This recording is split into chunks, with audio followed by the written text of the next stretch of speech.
I spent 3 years learning English. I could understand everything: movies, podcasts, even complex articles.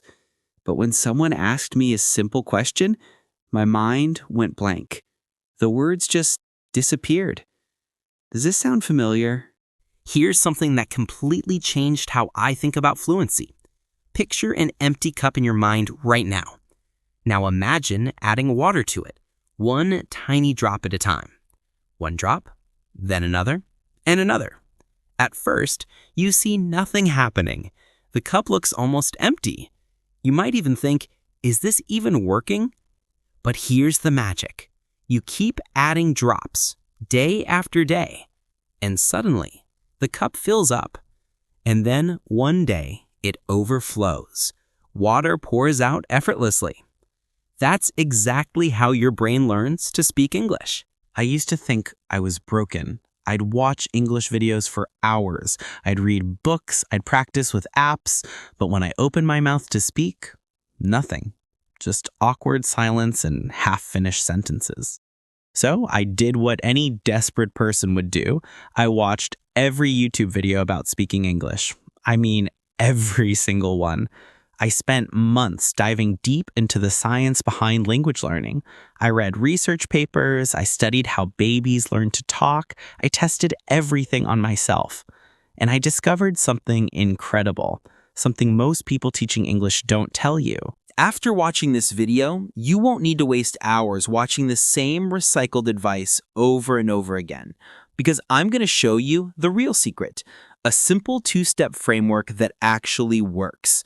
I call it the input-driven fluency framework. Let me break it down for you. Step 1. Build the foundation with comprehensible input. Okay, I know comprehensible input sounds fancy and complicated, but it's actually super simple. It just means this: you need to understand the main message of what you're learning from. That's it. Think of it like this. You're trying to fill that cup we talked about earlier, but you can't fill it with just anything. You need the right kind of water, the right kind of input. Now, I know what you're thinking, but wait, I already watch tons of YouTube videos in English. I read books, I listen to podcasts, and I still can't speak. Or maybe you've heard people say, if you want to speak better, just speak more. Practice, practice, practice. And yes, that's partly true. But listen carefully. If you've been doing this for months, maybe even years, and you're still struggling, then something's wrong with your approach. Einstein said something smart about this. Insanity is doing the same thing over and over and expecting different results. Don't worry, we will talk about speaking practice, but first, we need to build a solid foundation. And we do this in 2 parts. Part 1. Consume lots of comprehensible input. But here's the secret nobody tells you. The content you choose matters a lot. It needs to be easy, but not too easy. It needs to challenge you, but not too much. Let me give you the exact numbers. If you understand 100% of what you're listening to or reading, too easy. Your brain isn't learning anything new. If you only understand 80%, too difficult. Your brain gets overwhelmed and shuts down. The sweet spot? Between 95 and 98% understanding. Let me show you what this looks like in real life. Imagine you're reading a page with 300 words. With 95% understanding, you might not know about 15 words. And that's perfect. Your brain is smart. It will use the 285 words you do know to figure out what those 15 unknown words mean. It's like solving a puzzle. Your brain loves this. But here's where most people go wrong. They think just listening passively is enough. They play English videos in the background while cooking, while driving, while scrolling on their phone. This doesn't work, and here's why. Part 2. Deep learning through repetition. Your brain is incredibly smart, but it's also lazy. It only keeps information it thinks is important for survival. Right now, your brain doesn't see English words as important, so it throws them away like trash. We need to tell your brain, hey, this is important. Keep this. How do we do that? Through repetition and deep engagement. Here's a fact that shocked me when I learned it. Your brain needs to see a word 12 to 15 times before it becomes part of your active vocabulary. Some words need even more repetitions. Think about that. 12 to 15 times. Not once, not twice, at least 12 times. Now, I hear you saying, that sounds incredibly boring. I don't want to watch the same video 15 times. I totally get it. I felt the same way. But here's the solution. Choose something you actually enjoy, something that excites you, not boring textbook stuff, not grammar exercises. Choose content about your favorite hobby, your favorite sport, your favorite topic. Love cooking? Watch cooking shows in English. Into fitness? Watch fitness channels. Obsessed with gaming? Watch gamers streaming in English. When you enjoy the content, repetition doesn't feel like work. It feels like fun. Here's another trick I use. Instead of watching the exact same thing over and over, consume different resources about the same topic. For example, if you're interested in productivity, watch 5 different YouTube videos about productivity. They'll use similar vocabulary and phrases, but each video is fresh and new. Or try this. Read your favorite book chapter before bed. Then listen to the audiobook version the next morning on your way to work or school. Same content, different format. Your brain gets the repetition it needs without getting bored. So let me recap step 1. Build the foundation by consuming lots of comprehensible input at the 95 to 98% level. Then repeat the same content or similar content about the same topic over and over. By doing this, you're filling that cup, drop by drop, day by day. And now it's time to make it overflow. Step 2. Speaking practice through imitation. Now, I'm not talking about simple repetition.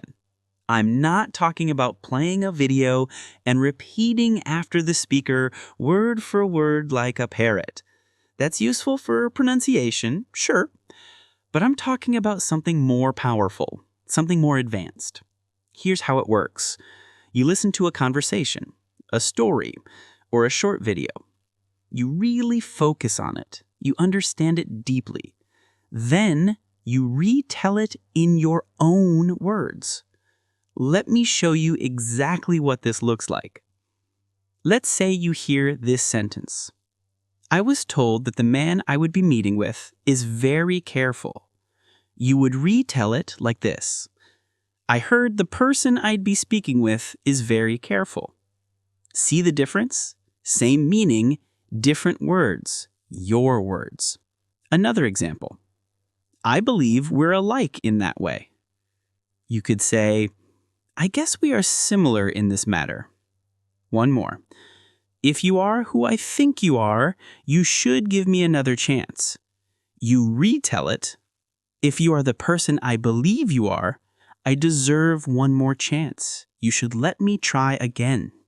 Notice how each time you're capturing the same meaning, but using your own vocabulary and sentence structure.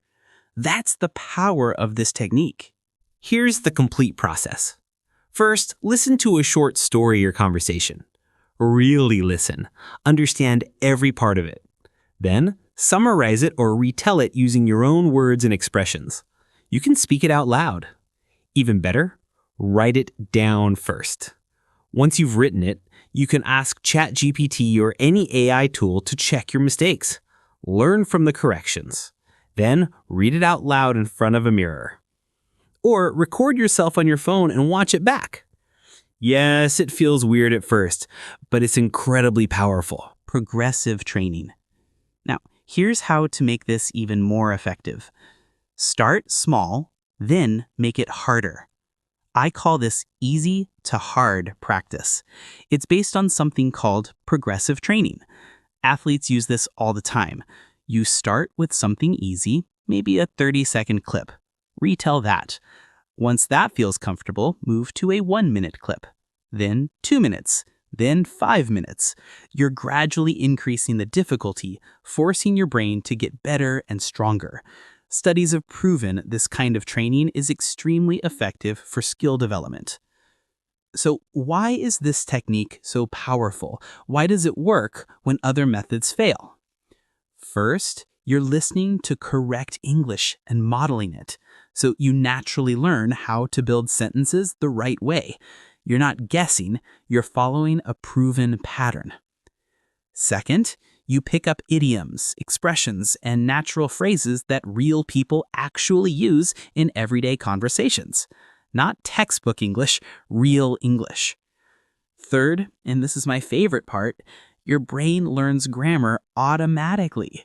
You're not thinking about rules, you're not memorizing verb conjugations, you're just focused on the message, on understanding and sharing ideas. This is called subconscious learning, and it's exactly how you learned your native language. Think about it. Did you study grammar books as a baby? Did your parents teach you the past perfect tense? No, you just listened, copied, and spoke. And slowly, naturally, grammar became automatic. That's exactly what happens when you use this technique. You're learning grammar without even realizing it.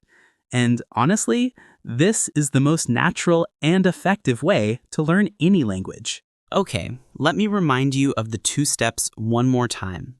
Step 1, build the foundation with comprehensible input at 95 to 98% understanding. Repeat content through deep engagement. Step 2, practice speaking through imitation. Retell stories and conversations in your own words. That's it. That's the real secret to fluent English. This is exactly what I did, and I became fluent in just 9 months. 9 months. Not 5 years, not 10 years. 9 months. Thank you so much for watching. I'll see you in the next video. Bye!